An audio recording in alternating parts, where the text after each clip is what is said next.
When I first started working as a communication consultant, I really built up my brand as persuasion scientist and talked about how I published research and spoke at conferences and how I had a master's degree. And I used probably a lot of jargon. And the reason that I did this was because I was afraid that people were not going to take me seriously. And sometimes they didn't because I was a young blonde woman in a STEM field. And all of those things were true, did have a lot of credibility, but I definitely did not connect with people very well when I tried to brand myself in that way. And it took me a really long time to figure out that that wasn't the best way to do my business. And maybe some of you can relate. So, what is the scariest thing in the world? Snakes. But a lot of other people might say public speaking or small spaces.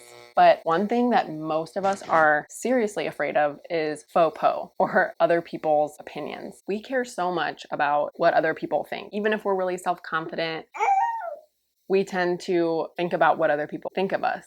And this is totally natural because for as long as humans have been around, we need social connection to feel good. So it benefits us to care what people think to an extent.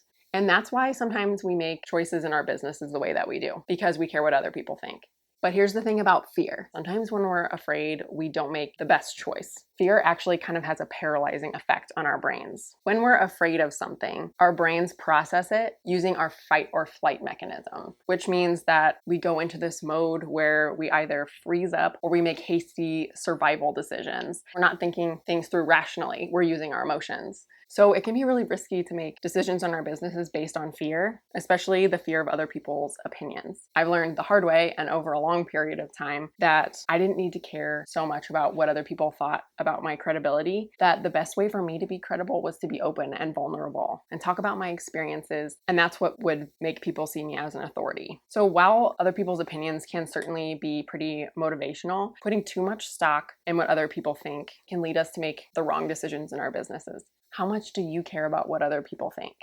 I'm Micah Larsen, and I help women entrepreneurs be taken seriously and get buy-in. You can take my 5-question quiz to learn what you should be doing to do both of those things at the link in my video description.